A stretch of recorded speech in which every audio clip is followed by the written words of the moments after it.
Hello mga kalangkap! Merry Christmas everyone! Bago ang lahat ay gusto ko kayong batiin ng isang Merry Christmas. Bakit parang nalulungkot ninyo? Hindi! Walang malungkot. Hindi po. Saya ka namin eh. Masaya kami. Masaya ang mga mukha ninyo. Pero bago ang lahat, ay gusto ko muna sabihin kung sino ang nanalo sa nakaraang Dance Battle Showdown ng OG Girls at ng Candy Girls.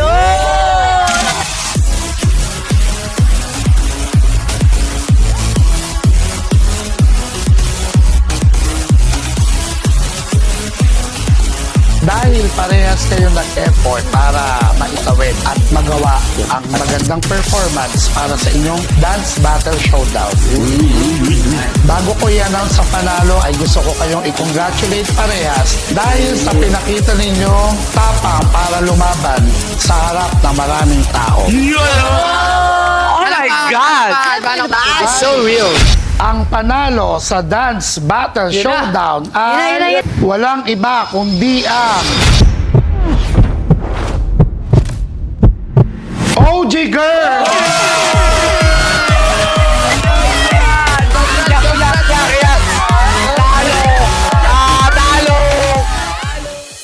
Candy Girls, sobrang proud ako sa inyo. Thank you po, Hindi man kayo nanalo, pero alam ko na ilabas ninyo yung karapat-dapat. At nakayanan ninyong mag-compete sa mga OG Girls. Alam kong sa mga susunod ninyong laban, naniniwala ako na mananalo na kayo. Yes, thank you po. Kaya wag na kayong malungkot dahil ang susunod na sasabihin ko ay sigurado akong maapektuhan kayo. Dahil sa oras at pagkakataong ito, gusto kong sabihin sa inyo na tinatapos ko na ang challenge ng OG Girls versus Candy Girls. Gusto ko rin malaman ninyo na ang panalo overall sa laban at sa challenge ng Candy Girls versus OG Girls ay walang iba kundi binabati ko kayo, OG Girls!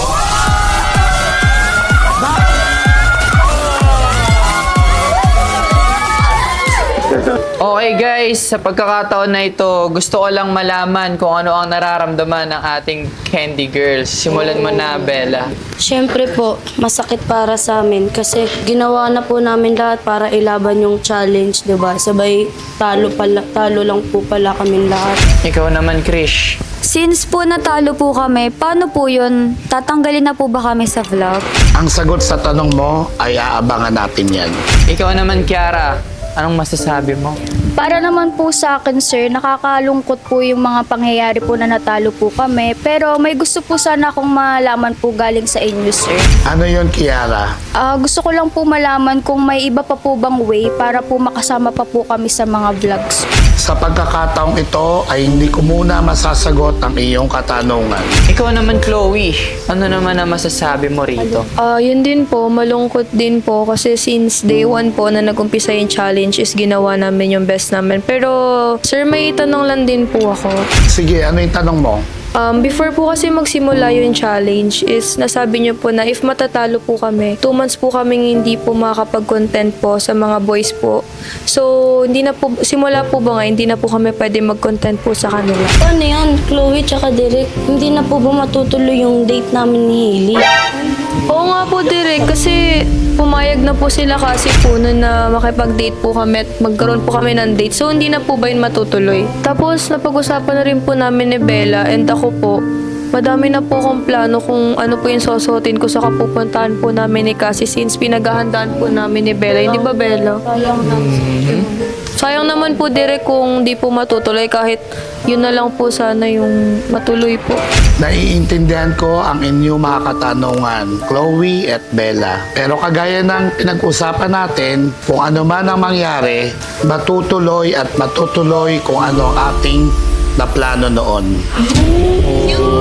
Kaya ikaw, Bella, ay magkakaroon ka pa rin ng chance na makadate si Hailey.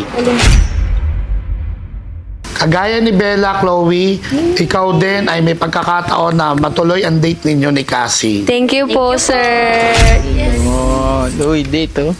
At sa inyo naman, OG girls, alam kong wala kayong inaatras ang laban. Alam ko din na pinagbuti ninyo para kay Angel at para kay Ella. Kaya ngayong tapos na ang inyong challenge, ay sana masaya kayo na nagawa ninyo ang best ninyo dahil kayo ang nangibabaw at kayo ang nanalo. Yun! Pero alam ninyo na malapit na matapos ang taon. Opo, kaya nga. Guys, maaari na kayong bumalik sa mga pwesto ninyo. Balik muna. Alam ko guys na sobrang saya ninyo ngayon, lalo na ang mga OG girls. Pero syempre, kapag may masaya, may katapat. Alam nyo ba kung anong katapat nun? Ano po?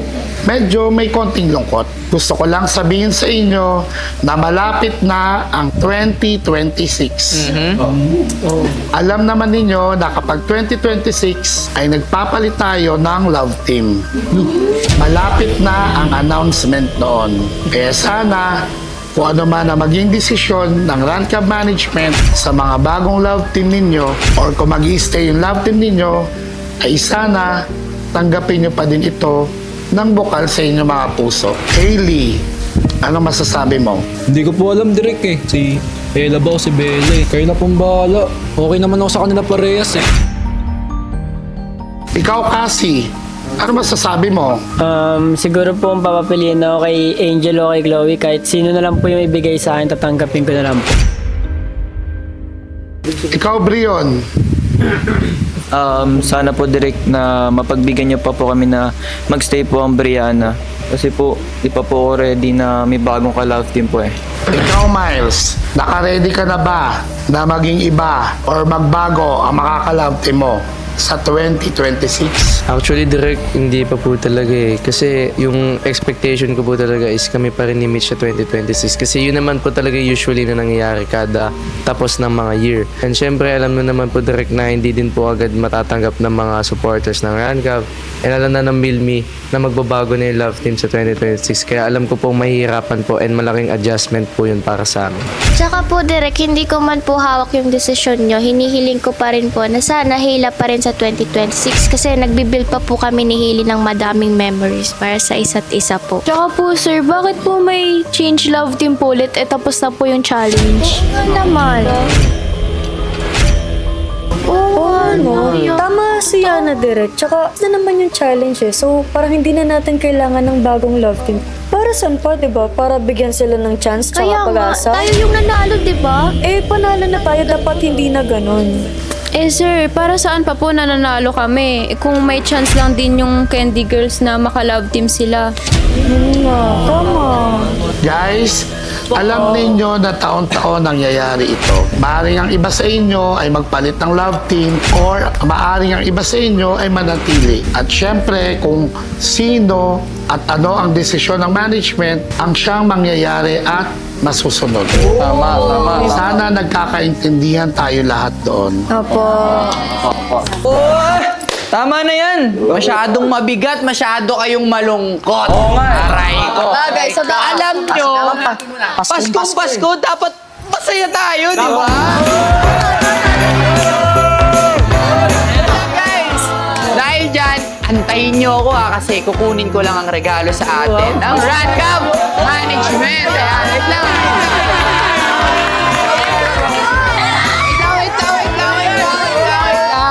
Sa inyo, Candy Girls, at eto naman para sa ating girls.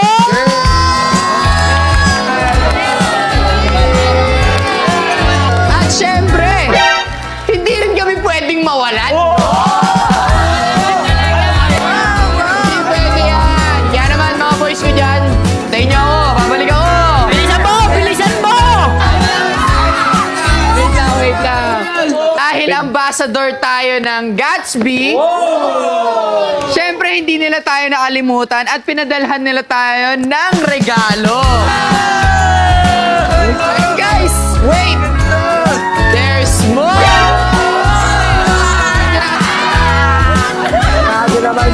Wait lang! Okay, nakikita nyo ba to? Itong nasa kanan ko ay para sa Candy Girls ulit. Ito naman sa kaliwa ko ay para sa OG Girls. At gusto nyo bang malaman kung para saan to? Tingin! Ito lang naman ay para magkaroon kayo ng lagayan ng mga makeup. Lagayan ng cellphone. At kung ano pang pwede nyong ipagkasya dito. Dahil dyan, buksan nyo na lang, di ba? Kasi nagbigay na ako ng clue eh. Champion! Oh my God! Pero teka lang! Girls! Bago kayo magsaya. Siyempre, hindi pa dyan nagtatapos. Yo, pag nandito tayo sa Ranca family, there's plenty more. Antayin nyo ako. At ito pa ang binigay ng ating Ranca management. Wala pa, kundi ang Noche Buena basket. Alam nyo ba, meron pang pasobra dahil special tayo lahat sa Ranca management. At syempre guys, dahil ito ay medyo mabigat, ito ay dadalhin ng ating Ranca production team. Para sa inyo lang naman to. G-Love team, ayan o. Thank you po, Jerome. Paldo!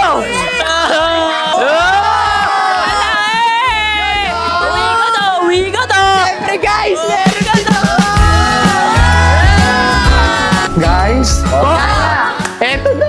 parang sa'yo na. Okay guys, sabay-sabay tayo. Namamas mo. Okay guys, para sa mga Candy Girls, meron kayong tagpa 5,000 pesos cash.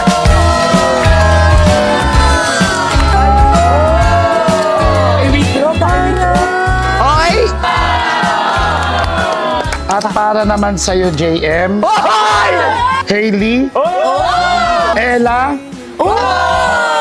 at Brion, tanggapin ninyo ang 15,000 pesos.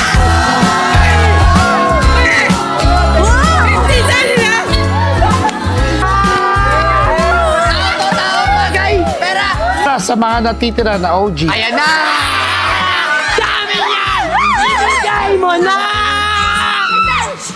na si Angel, Cassie, Meet, Yana, at Miles. Tanggapin ninyo ang 15,000 pesos cash times 2!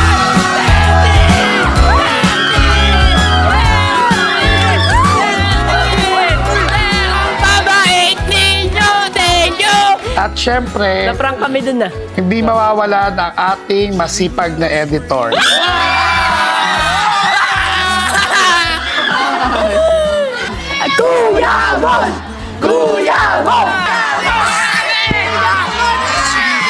Tanggapin mo din ang gift pack galing sa Gatsby Philippines.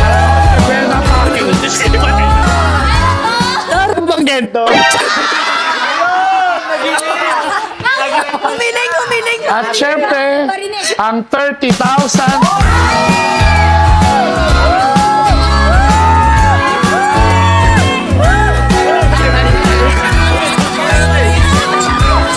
guys, hindi lang dyan nagtatapos dahil Ano yan? tutuparin natin ang wish ninyong trip to Baguio. All expense paid.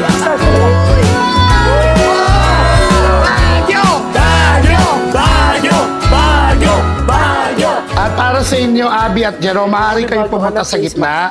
Sila ang ating production team. Yo! Siyempre, hindi lang mga influencers ang papasayay natin. Tama. Kundi ang mga staff na tumutulong sa inyo. Para mapaganda ang ating vlog. Kaya Kaya dahil dyan, Jerome and Abby, tanggapin nyo ang Noche Buena basket, ang gift pack at tag 10,000 pesos.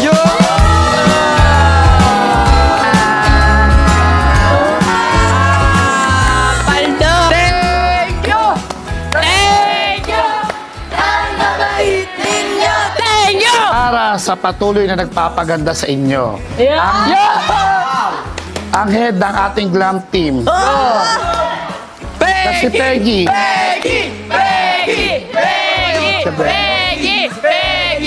Kagaya ni Abby at ni Jerome, tanggapin mo din ang 10,000 pesos.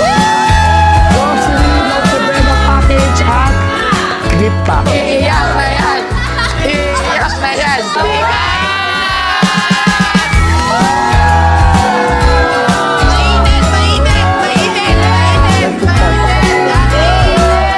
Guys, parang di pa kayo masaya. Masaya!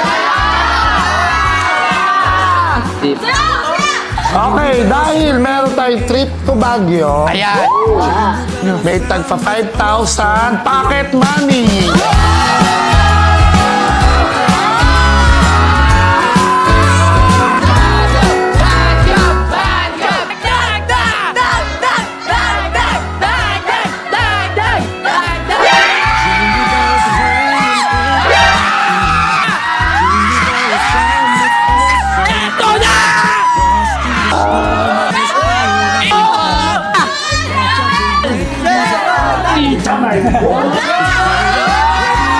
Sana masaya ang Pasko ninyo.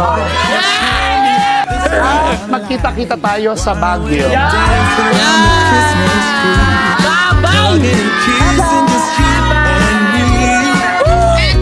Carolers are singing outside our door. Lovely songs we all heard before. As they walk from house to house to wish us all a Merry Christmas Day. Oh, a Merry Christmas Day. Oh, we're chasing snowflakes as they're falling down, and follow Rudolph all across the town.